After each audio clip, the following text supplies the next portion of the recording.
Asia कपची final नाट्यमय होईल असं सर्वांना वाटलं होतं, तशी ती झाली देखील। मात्र खरं नाट्य घडलं ते सामन्यानंतरच्या चषक वितरण सोहळ्यात।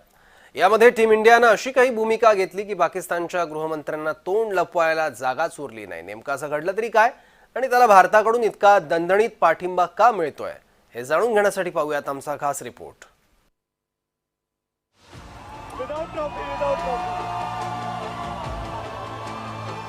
पाकिस्तान एक असा देश आहे ज्याला सतत त्याची जागा दाखवून द्यावी लागते। टीम इंडियानं रविवारी रात्री नेमकं तेच केलं। एशिया कपच्या फायनलमध्ये भारतानं पाकिस्तानवर दणदणीत विजय मिळवला। त्यानंतर होणाऱ्या चषक वितरण सोहळ्यात एशियन क्रिकेट काउन्सिल अर्थात एसीसीचा अध्यक्ष, पाकिस्तान क्रिकेट बोर्डचा अध्यक्ष आणि पाकिस्तानचा गृहमंत्री मोहसिन नकवी हा देखील उपस्थित होता। आम्ही नकवीच्या हस्ते चषक स्वीकारणार नाही असं टीम इंडियानं एसीसीला आधीच कळवलं होतं।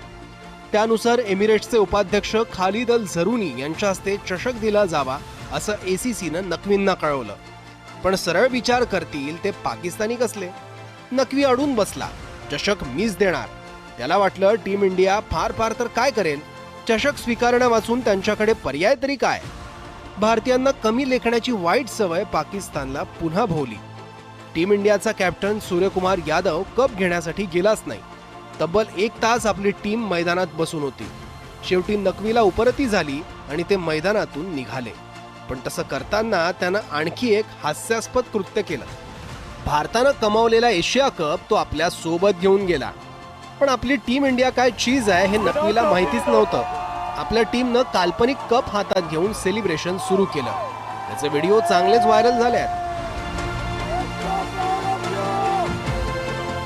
अगर आपने देखा होगा सही से तो ट्रॉफी तो देखी होगी आपने, लोगों ने डाला ही है फोटो, यहाँ वहाँ सब ट्रॉफी तो थी।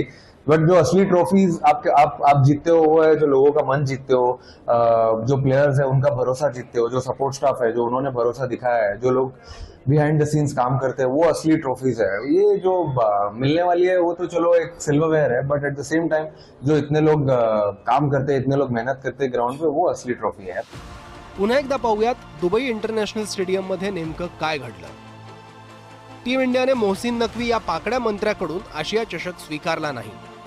मोहसिन एसीसी अध्यक्ष आणि पाकिस्तानचा मंत्री आहे। मोहसिनच्या हातून पाकड्या खेळाडूंना पारितोषिके वाटली गेली। पारितोषिक वितरणाला भारतीय खेळाडू मैदानात बसून राहिले। मोहसिननं याआधी भारताच्या ऑपरेशन सिंदूरची खिल्ली उडवली होती। क्रिकेटच्या इतिहासात विजेत्या संघाने चषक नाकारण्याची ही पहिलीच घटना असावी। पाकिस्तानी मंत्र्याच्या हातून चषक न स्वीकारून टीम इंडियाने पहलगाम हल्ल्याचा निषेध मैदानात सुद्धा केला। अनेक माजी क्रिकेटपटूंनी टीम इंडियाच्या या भूमिकेचं स्वागत केलं। प्लेयर्स गए थे तब एक काफी अलग माहौल था। मैंने जैसे कहा कि इसका अलग रंग था ये सारी एशिया कप का, बट जो फिनिश हुआ मुझे लगता है कि वो बहुत जरूरी था, क्योंकि ये स्टेटमेंट देती है कि हमें भी ऑपरेशन सिंदूर के जैसे ही मुझे लगता है क्रिकेटर्स ने भी अपना परफॉर्म किया कि ज़्यादा किसी से बात नहीं की, बट फील्ड पे जाके करके दिखाना। और जो था कि बाकी की जो आवाज़ थी बाहर से उनकी उन्होंने आवाज़ नहीं, ध्यान भी नहीं दिया, उन्होंने अपना काम किया। दरम्यान एशिया कप आपल्या सोबत घेऊन जाणाऱ्या नकवीची तक्रार बीसीसीआय आयसीसी कडे करणार आहे। एक गोष्ट मात्र खरी आहे, टीम इंडियानं पाकिस्तानला ज्या प्रकारे जागा दाखवली त्यात काहीच वावगं नाही। मात्र एशिया कपमध्ये टीम इंडिया खेळलीच नसती तर हे सगळं करण्याची वेळच आली नसती अशी अनेकांची भावना आहे। ब्युरो रिपोर्ट, जय महाराष्ट्र, मुंबई।